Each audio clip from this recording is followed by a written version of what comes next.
ನಮಸ್ಕಾರ. ನಾನು ಡಾಕ್ಟರ್ ಗಿರೀಶ್ ಮುಡಂತ, ಹೆಮ್ಮೆಯ ಲಂಬಾಣಿ ಜನಾಂಗಕ್ಕೆ ಸೇರಿದವನು.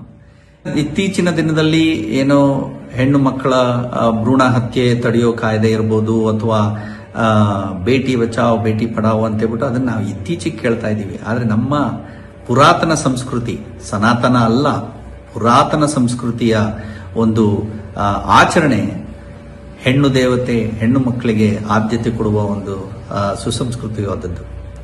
ಇದನ್ನು ಕಾಪಾಡ್ಕೊಂಡು ಹೋಗೋದು ನಮ್ಮೆಲ್ಲರ ಕರ್ತವ್ಯ. ಈ ದವಾಳಿ ಹಬ್ಬದ ದಿವಸ ಯಾವುದೇ ಹಳ್ಳಿ ಕೇರಿಗೆ ಹೋಗ್ರಿ, ಇದಷ್ಟೇನೆ ರಾರಾಜಿಸ್ತಿರುತ್ತೆ.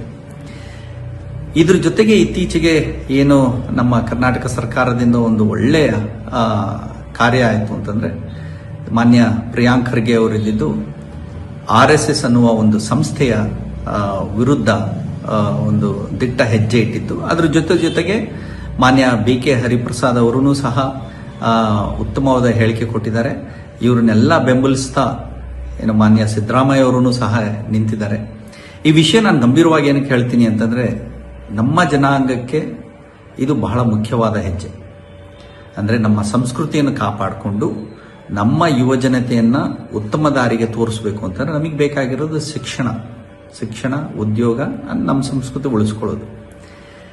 ಇವಾಗ ನಮ್ಮ ಮಕ್ಕಳಿಗೆ ಒಂದು ಒಳ್ಳೆ ಶಿಕ್ಷಣ ಕಳಿಸ್ಬೇಕು ಅಂತಂದ್ರೆ ನಾವು ಮಾನ್ಯತೆ ಇರುವ ಶಾಲಾ ಕಾಲೇಜ್ ಆಗಲಿ ಅಥವಾ ಅಧಿಕೃತವಾಗಿರುವ ಒಂದು ಆಸ್ಪತ್ರೆನೋ, ಲಾಯರೋ, ಇಂಜಿನಿಯರೋ ಏನೇ ಒಂದು ಕೆಲಸ ಮಾಡಬೇಕು ಅಂತಂದ್ರೆ ನಾವು ಅಧಿಕೃತವಾಗಿರುವ ಸಂಸ್ಥೆಗಳು, ಮಾನ್ಯತೆ ಪಡೆದಿರುವ ಶಿಕ್ಷಣ ಸಂಸ್ಥೆಗಳು, ಅವಕ್ಕಷ್ಟೇ ನಾವು ಉತ್ತೇಜನ ಕೊಡ್ತೀವಿ. ಏನು ಅನಧಿಕೃತ ಸಂಸ್ಥೆಗಳಿದ್ದಾವೆ ಅಥವಾ ಅನ್ರೆಕಗ್ನೈಸ್ಡ್, ಅನ್ರಿಜಿಸ್ಟರ್ಡ್ ಆರ್ಗನೈಸೇಷನ್ಸ್ ಇದಾವಲ್ಲ, ಅವುಗಳಿಂದ ನಮಗೆ ಹೆಚ್ಚಿನ ಲಾಭ ಇಲ್ಲ, ನಮಗೆ ಮಾರ್ಗದರ್ಶನವೂ ಸಿಗೋದಿಲ್ಲ ನಮ್ಮ ಉನ್ನತಿಗಾಗಿ. ಅದ್ರ ಜೊತೆಗೆ ನಮ್ಮ ಸಂಸ್ಕೃತಿನ ಉಳಿಸ್ಕೊಂಡು ಹೋಗ್ಬೇಕಾಗಿರುವ ದಿನದಲ್ಲಿ ಅನ್ಯ ಸಂಸ್ಕೃತಿ ಬಂದು ನಮ್ಮ ಸಂಸ್ಕೃತಿನ ಕಮ್ಮಿ ಮಾಡೋ ಒಂದು ಹೆಜ್ಜೆ ಆದಾಗ್ಲೂ ನಾವೆಲ್ಲರೂ ಎಚ್ಚೆತ್ಕೋಬೇಕಾಗುತ್ತೆ. ಈ ನಿಟ್ಟಿನಲ್ಲಿ ಒಂದು ವಿಷಯ ಮಾತ್ರ ನಿಮ್ಮೆಲ್ಲರ ಜೊತೆ ಹಂಚ್ಕೋಬೇಕು. ಮುಖ್ಯವಾಗಿ ಮಾನ್ಯ ಸಿದ್ದರಾಮಯ್ಯನವರು ಹಾಗೂ ಅವರ ಮಂತ್ರಿ ತಂಡದವರೇನಿದಾರಲ್ಲ, ಈ ನನ್ನ ಈ ವಿಷಯ ಇದ್ದಿದ್ದು, ಈ ನನ್ನ ವಿಡಿಯೋ ಇದ್ದಿದ್ದು ಅವರಿಗೆ ತಲುಪುವ ಹಾಗೆ ನೀವೆಲ್ಲರೂ ಮಾಡಬೇಕು.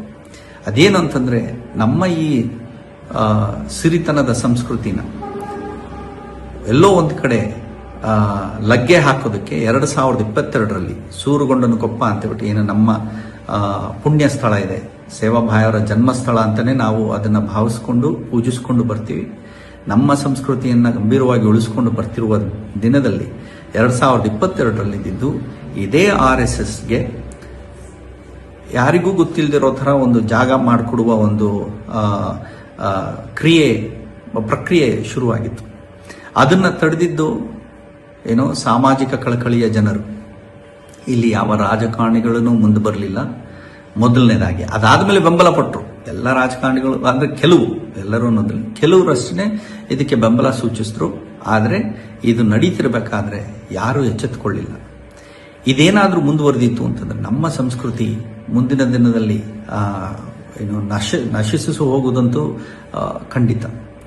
ಈ ಒಂದು ಕಾರ್ಯ ಅಥವಾ ಕೆಲಸಕ್ಕೆ ಪ್ರತ್ಯಕ್ಷವಾಗಿ ಬೆಂಬಲ ಕೊಡ್ತಿದ್ದವರು ಆಗಿನ ಕಾಲದ ಮಾನ್ಯ ಸಿದ್ದರಾಮಯ್ಯ ಅವರ ಆಪ್ತ ಕಾರ್ಯದರ್ಶಿ, ಪರ್ಸನಲ್ ಸೆಕ್ರೆಟರಿ ಅಂತೀವಲ್ಲ, ಶ್ರೀ ಹೀರಾನಾಯಕ್ ಅವರು ಅವ್ರ ತಮ್ಮ ಶಿವಮೊಗ್ಗ ಗ್ರಾಮಾಂತರ ಮಾಜಿ ಶಾಸಕ ಅಶೋಕ್ ನಾಯಕ್ ಅವರ ಜೊತೆಗೆ ಅವರ ಹಲವಾರು ಸಾಥಿಗಳಿದ್ರು. ಅಂದ್ರೆ ಭೋಜ್ಯ ನಾಯಕ್ ಅಂತ ಬಿಟ್ಟು, ಮತ್ತೆ ಒಬ್ಬ ನಿವೃತ್ತ IAS ಆಫೀಸರ್, KPSC ಮೆಂಬರ್ ಆಗಿದ್ರು ಆಗಿನ ಕಾಲದಲ್ಲಿ. ಅವರ ಜೊತೆಗೆ ನಮ್ಮ ಬಂಜಾರ ಎಂಪ್ಲಾಯಿ ಅಸೋಸಿಯೇಷನ್ ಪದಾಧಿಕಾರಿಗಳು ಕೆಲವರು, ಇವರೆಲ್ಲರೂ ಸರ್ಕಾರದಲ್ಲಿ ಕೆಲಸ ಮಾಡ್ತಾ ಇದ್ದಾರೆ. ಇವರುಗಳೇನೆ ಪ್ರತ್ಯಕ್ಷವಾಗಿ RSS ಶಿಬಿರ ನಡೆಸೋದಕ್ಕೆ ಮುಂಚೂಣಿಯಲ್ಲಿದ್ದರು. ಸೊ ನಮ್ಮ ಜನಾಂಗಕ್ಕೆ, ನಮ್ಮ ಸುಸಂಸ್ಕೃತ ಪುರಾತನ ಕಾಲದ ಗೋರ್ ಬಂಜಾರ ಜನಾಂಗದ ಸಂಸ್ಕೃತಿ ಉಳಿಸ್ಕೊಂಡು ಹೋಗ್ಬೇಕು ಅಂತಂದ್ರೆ ನಮ್ಮ ಸಂಸ್ಕೃತಿನ ಲಗ್ಗೆ ಹಾಕೋದಕ್ಕೆ ಇನ್ನೊಬ್ಬರಿಗೆ ನಾವು ದಾರಿ ಮಾಡಿಕೊಡ್ಬಾರ್ದು. ಅದ್ರ ಜೊತೆಗೆ ಮಾನ್ಯತೆ ಇರುವ ಅಧಿಕೃತವಾಗಿರುವ ಸಂಘ ಸಂಸ್ಥೆಗಳಿಗೆ ಅಷ್ಟೇ ನಮ್ಮ ಜನರಿಗೆ ದಾರಿ ಮಾಡಿಕೊಡೋ ಕರ್ತವ್ಯ ನಮ್ಮೆಲ್ಲರದು. ಇದರಲ್ಲಿ ಸರ್ಕಾರ ಏನು ಹೆಜ್ಜೆ ಹಾಕಿದಲ್ಲ ಅದಕ್ಕೆ ಸಮಸ್ತ ಲಂಬಾಣಿ ಬಂಜಾರ ಜನಾಂಗದಿಂದ ನಾನು ಹೃತ್ಪೂರ್ವಕವಾಗಿ ಸ್ವಾಗತ ಮಾಡ್ತೇನೆ. ಇದು ನಮ್ಮ ಯುವ ಜನತೆಗೆ ಬಹಳ ಮುಖ್ಯವಾದದ್ದು.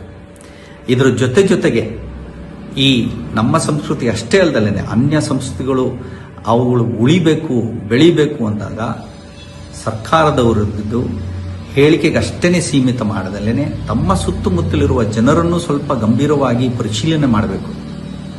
ಯಾರು ಯಾವ ಯಾವ ಕಾರ್ಯಗಳಲ್ಲಿದ್ದಾರೆ, ಯಾರಿಗೆ ಹೆಚ್ಚಿನದಾಗಿ ಒತ್ತು ಕೊಡ್ತಾ ಇದ್ದಾರೆ, ಇದರಲ್ಲಿ ಸರಿ ಯಾವುದು ತಪ್ಪು ಯಾವುದು ಅನ್ನೋದನ್ನು ತೂಗಿಸ್ಕೊಂಡು ಹೋಗೋದನ್ನು ನಿಮ್ಮೆಲ್ಲರ ಜವಾಬ್ದಾರಿ ಅಂತ ನಾನು ಭಾವಿಸ್ತೇನೆ. ಸೊ ಇಲ್ಲಿ ನಮ್ಮ ಲಂಬಾಣಿ ಬಂಜಾರ ಜನಾಂಗದ ದೀಪಾವಳಿ ಅಂದರೆ ದವಾಳಿ ದಿನದಂದು ಈ ಒಂದು ವಿಷಯ ಎಲ್ರಿಗೂ ತಲುಪಲಿ. ಮುಂದಿನ ದಿನದಲ್ಲಿ ನಮ್ಮ ಹೆಮ್ಮೆಯ ಪುಣ್ಯಕ್ಷೇತ್ರವಾದ ಸೂರುಗೊಂಡನಕೊಪ್ಪ ಇದ್ದಿದ್ದು ಯಾವ ರಾಜಕೀಯ ಚಟುವಟಿಕೆಗೆ, ಅನ್ಯ ಸಂಸ್ಕೃತಿಗೆ ಅಲ್ಲಿ ದಾರಿ ಮಾಡಿಕೊಡ್ಲೇಬಾರದು. ಅದಕ್ಕೆ ತಕ್ಕಂತೆ ಸರ್ಕಾರ ಏನೇನು ಹೆಜ್ಜೆ ತಗೋಬೇಕಾಗಿದೆ ಅದನ್ನ ಖಂಡಿತವಾಗಿ ತಗೊಳ್ಳೇಬೇಕು. ಇದಕ್ಕೆ ನಮ್ಮ ಸಮಸ್ತ ಗೋರ್ ಬಂಜಾರ ಜನಾಂಗದವರು ಎಂದಿಗೂ ಸಿದ್ಧವಾಗಿರ್ತಾರೆ. ಆದರೆ ಮುಗ್ಧವಾಗಿರುವ ನಮ್ಮ ಜನರನ್ನ ಏನು ಅವರು ಕಣ್ಮುಚ್ಚಿ ಕೆಲವೊಂದು ಅಧಿಕಾರಿಗಳಿಗೆ ಅವರ ಒಂದು ಪೊಸಿಷನ್ ಅಂತೀವಲ್ಲ, ಅದಕ್ಕೆ ಅವ್ರು ಮರ್ಯಾದೆ ಕೊಡ್ತಾರೆ. ಅದನ್ನ ಉಳಿಸ್ಕೊಂಡು ಅದನ್ನು ಗುರುತಿಸಬೇಕಾಗಿರೋದು ಸರ್ಕಾರದ್ದು ಕರ್ತವ್ಯನೂ ಹೌದು. ಸೊ ತಾವೇನು ಈ RSS ಅನ್ನುವ ಒಂದು ಅನಧಿಕೃತ ಸಂಘದ ವಿರುದ್ಧ ತಾವೇನು ಹೆಜ್ಜೆ ಇಡ್ತಾ ಇದ್ದೀರಾ, ಕಾನೂನಿನ ಪ್ರಕಾರ ಏನು ಹೆಜ್ಜೆ ಇಡ್ತಿದ್ರ ಅದನ್ನ ಸ್ವಾಗತ ಮಾಡ್ತಾ, ಅದಷ್ಟೇ ಅಲ್ದಲೇನೆ ನಮ್ಮಂತಹ ಸಂಸ್ಕೃತಿಯನ್ನು ನಾವು ಉಳಿಸ್ಕೊಂಡು ಬೆಳೆಸ್ಕೊಂಡು ಹೋಗೋದಕ್ಕೆ ಮುಂದಿನ ದಿನದಲ್ಲಿ ನಿಮ್ಮ ಸುತ್ತಮುತ್ತ ಇರುವ ಜನರನ್ನು ನೀವು ಗಂಭೀರವಾಗಿ ಗುರುತಿಸಬೇಕು. ಅದಕ್ಕೆ ಬೇಕಾಗಿರುವ ಕ್ರಮಗಳನ್ನು ನೀವು ತಗೋಬೇಕು ಅಂತ ಬಿಟ್ಟು ಹೇಳ್ತಾ ನನ್ನ 2 ಮಾತು ಮುಗಿಸ್ತೇನೆ. ಎಲ್ರಿಗೂ ದವಾಳಿ ಮಾತೆಯ ಶುಭವಾಗಲಿ ಅಂತ ಬಿಟ್ಟು ಹಾರೈಸ್ತೇನೆ. ಧನ್ಯವಾದಗಳು.